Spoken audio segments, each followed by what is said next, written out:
ఓం శుభంకర్యే నమః. నిఖిల శ్రేయోదాయని సర్వకార్య సిద్ధిప్రద పరబ్రహ్మస్వరూపిణి శుభంకరీ నమోస్తుతే. వక్రతుండ మహాకాయ సూర్యకోటి సమప్రభ నిర్విఘ్నం కురు మే దేవ సర్వకార్యేషు సర్వదా. గురు బ్రహ్మా గురుర్విష్ణు గురుర్దేవో మహేశ్వర గురు సాక్షాత్ పరబ్రహ్మ తస్మై శ్రీ గురవే నమః. అస్మత్ శ్రీ గురు చరణారవిందాభ్యాం నమః. శ్రీ శ్రీ శ్రీ గణపతి సచ్చిదానంద సద్గురుభ్యో నమో నమః. మిథున రాశి జాతకులు ప్రయాణాల మీద ఎక్కువగా మక్కువ చూపుతారు. గ్రహస్థితి ప్రభావం చేత ఎక్కడికో వెళ్ళాలి, ఏదో తిరగాలి అనేటువంటి ఒక ఆలోచనలో ఉంటారు. ఇది దైవపరంగానైనా ఉండొచ్చు, కుటుంబ పరంగా అయినా ఉండొచ్చు, ఏదో హాలిడే పరంగా అయినా అయి ఉండొచ్చు. ఏదైనప్పటికీ తిరగాలి, కొంత విశ్రాంతి కావాలి. విశ్రాంతిపరమైనటువంటి తిరుగుల మీద ప్రధానముగా ధనం బాగా ఖర్చు అవుతుంది. కాబట్టి అవసరం ఉంటేనే తిరగండి. కాలము వర్షాకాలము కాబట్టి జాగ్రత్తగా ఉండాలి. ఎక్కడ పడితే అక్కడ తిరిగి ఏది పడితే అది తిని అనవసరమైనటువంటి రోగాలని తెచ్చుకోండి. అలాగే వ్యాపారస్తులు న్యాయ వ్యవస్థతో కొంత పోరాడాల్సి వస్తుంది. ఎప్పుడో తెగిపోయినటువంటి ఒక సమస్య మళ్ళీ ఇప్పుడు లింకును పుదుచుకునేటువంటి అవకాశం కూడా ఉంది. ఏదో తెలియక జ్ఞానముతోనో అజ్ఞానముతోనో చేసినటువంటి ఒక తప్పు మనిషిని కృంచి వేస్తూ ఉంటుంది. మనము చాలా సందర్భాలలో చాలామందితో అనవసరంగా కూడా అబద్ధాన్ని చెప్తూ ఉంటాం. అవసరమే ఉండదు. ఎక్కడున్నారు అంటే ఏదో మాట చెప్పటం, ఏంటండి అంటే ఇంకోటి ఏదో చెప్పటం. ఇలాగ మనకి మానవాళికి చాలా అలవాటైపోయింది అబద్ధం అనేటువంటి. నిత్య జీవితంలో అదొక భాగం అయిపోయింది. ధర్మంగా నీతిగా మాట్లాడితే వాళ్ళు ఏడుస్తారని ఇట్లా అనుకుని ఇట్లా చెప్పారండి అని ఎంతోమంది చెప్తూ ఉంటారు. సహజంగా న్యాయ వ్యవస్థలో కానీ, వైద్యుల దగ్గర కానీ, గురువుల దగ్గర కానీ అబద్ధాన్ని ఆడటం అంటే వారు గ్రహించలేకపోవటం కాదు. నీలాంటి మూర్ఖుడితో మాట్లాడి ఆ అబద్ధాన్ని నిజం చేయకూడదు అని వాళ్ళు అక్కడతో ఆపేస్తారు. అంతే తప్ప ఎవరికీ తెలియక కాదు. సమస్య నీకు తెలుసుకోవాలని లేదు కాబట్టి నువ్వు అబద్ధాన్ని ఆడుతున్నావు అనే విషయాన్ని గ్రహించి గురువులైనా, వైద్యులైనా, న్యాయ వ్యవస్థ అయినా, ధర్మరక్షకులైనా వదిలేస్తారు.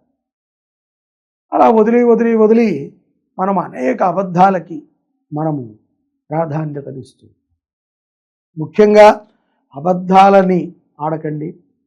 అబద్ధాలని చెప్పకుండా ఉంటే గనక జీవితంలో ఎన్నో రకములైనటువంటి లబ్ధులని మీరు పొందగలుగుతారు. పుణ్యక్షేత్రాలను దర్శించేటువంటి సందర్భంలో విశేషమైనటువంటి అనుగ్రహాలను పొందుతారు. పెద్ద పెద్ద క్యూ లైన్లు ఉన్నప్పటికీ, ఎంతో రద్దీ ఉన్నప్పటికీ భగవంతుడి యొక్క దర్శనం సులభంగా అవుతుంది మిథున రాశి వారికి. అదేంటండి ఇందాకేమో అబద్ధాలు కోరి అన్నారు, ఇప్పుడేమో మళ్ళీ ఇట్లా అంటున్నారు అని మీరు అనుకోవచ్చు. భగవంతుడు మనకి దర్శనం ఇచ్చినంత మాత్రాన మనకు అన్నీ కలిసి వస్తాయి అనుకుంటాం. మన మూర్ఖత్వం. భగవంతుడు దర్శనం ఇచ్చినా ఇవ్వకపోయినా కలిసి రావటం అదృష్టం. కాబట్టి దైవ దర్శనం జరిగింది కాబట్టి మనం అదృష్టవంతులం అనుకోకూడదు. కష్టపడకుండా దైవ దర్శనం జరిగింది అంటే ఇందాక మీకు చెప్పినటువంటి ఉదాహరణ. ఇతను ఎక్కువసేపు ఉంటే అందరినీ చెడగొడతాడని పరమాత్మ తొందరగా దర్శనం చేయించి కూడా పంపించవచ్చు. కాబట్టి ఏదైనా మనం తీసుకునే దాంట్లో ఉంటుంది.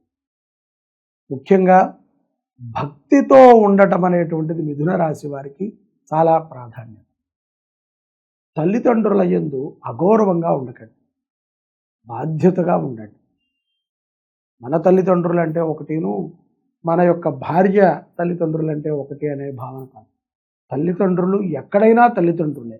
జగతఃపితరో వందే పార్వతీ పరమేశ్వరం. జగత్తుకి అమ్మాని నేను పిలిచినా, అమ్మాని మీరు పిలిచినా అమ్మ అమ్మ. కాబట్టి ఆ భావనతో వారి మీద జాలితోనో కరుణతోనో ఉండకండి, బాధ్యతగా ఉండండి. వాళ్ళ మీద జాలి చూపించండి అని నేను అనట్లా. వాళ్ళనే మీరు సరిగ్గా చూసుకొని వాళ్ళు మిమ్మల్ని మీరు ఏం చూసుకుంటారు, మీ పిల్లల్ని ఏం చూస్తారు. కాబట్టి బాధ్యతగా ఉండటం చాలా ముఖ్యం. పుణ్యక్షేత్రాల నుంచి ఎంతో మంచి విషయాలను సంగ్రహిస్తారు, వాటిని జీవితంలో అవలంబన చేయండి. అలాగే దాన ధర్మాల విషయాలలో కూడా కొంత ఆలోచనలు చేసి సక్రమమైనటువంటి దాన ధర్మాలను చేస్తారు.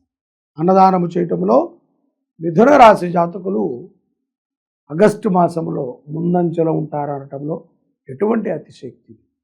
ఈ యొక్క ఫ్లక్చువేషన్ మైండ్స్ ఉంటాయి. ఇప్పుడు నేను చెప్పినటువంటి కొన్ని విషయాల యందు ఫ్లక్చువేషన్ మైండ్స్తో మిథున రాశి జాతకులు ఉంటారు. అలాగే విద్యార్థులు కూడా మంచి స్నేహితులను పెట్టుకోండి. మంచిగా మిమ్మల్ని చదువుకుంటానికి పెట్టారు కాబట్టి మంచిగా చదవండి. మిగతా విషయాలన్నీ వద్దు మనకి. చదువుకోవటం, తల్లిదండ్రులకి ఏం జరిగినా చెప్పటము, వారి యొక్క నిర్ణయాల మీదుగా సాగటము మంచిది. సొంత నిర్ణయాలతో అభివృద్ధి చెందే అంత మేధశక్తి మనకి లేదు. చాలామంది అనుకుంటారు, బీటెక్ చదువుతున్నాం కదా, మా అమ్మకేం తెలుసులేండి, మా నాన్నకేం తెలుసు మా కష్టాలు, అప్పట్లో చదువులాగా అనుకుంటున్నాడు అని. చదువు ఎప్పటికీ చదువే. అది ఇప్పటి చదువు అప్పటి చదువు అని ఏమి ఉండదు. అప్పటి చదువే స్ట్రాంగ్, ఇప్పటి చదువు మరీ వీక్. కాబట్టి చదువుకునేటువంటి పిల్లలు మీ యొక్క విద్యాభ్యాసం మీద పెట్టండి. ఏ బాధ్యత లేదు మీకు ఇంకా వెనకాల, చదువు తప్ప. సంపాదించుకోవాలి, తల్లిదండ్రుల్ని చూడాలి, చెల్లెలకి చదవాలి, చదివించుకోవాలి, అక్కకి మ్యారేజ్ చేయాలి, ఇటువంటి సినిమా కష్టాలు మనకి లేవు. చక్కగా చదువుకోవాల్సిన సమయంలో మీ యొక్క బుద్ధినంతా కూడా కేంద్రీకృతం చేసి అనవసరమైనటువంటి వ్యాపకాలను చేయకుండా చక్కగా చదువుకోండి.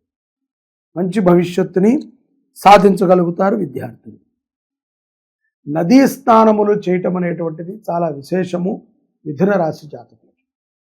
అలాగే నదీ తీరముల యందు యజ్ఞయాగాదులను చేయించటం కూడా చాలా మంచి ఫలితాలను మీకు ఇస్తుంది. అన్నదానము చేయండి. పౌర్ణమి తరువాత ఆర్థికముగా చాలా పుంజుకుంటారు. వదిలేసుకున్నటువంటి కొన్ని ధనాలు వస్తాయి. అలాగే ఇంట్లోంచి వెళ్ళిపోయినటువంటి ఒక వ్యక్తి తాహసపడతాడు మిథున రాశి వారు. అది ఎంతో ఆనందాన్ని చేకూరుస్తుంది.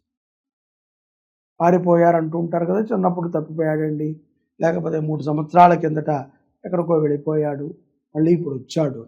అటువంటి సందర్భాలు పౌర్ణమి తరువాత మిథున రాశి జాతకులలో గోచరిస్తుంది. అలాగే అన్నదానము చేయటం ద్వారా ఎంతో ప్రశాంతతని పొందుతారు. ముఖ్యంగా మిథున రాశి జాతకులు సంవత్సర కాలమైనా సరే మీ నక్షత్రము రోజున అన్నదానము చేయండి. అన్నదానము నక్షత్రము రోజున చేస్తే చాలా విశేషమైనటువంటి పుణ్యం.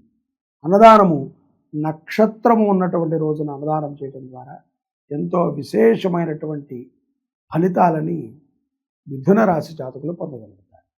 సర్వే జనాః సుఖినో భవంతు. శ్రీ శుభంకర్యై నమః.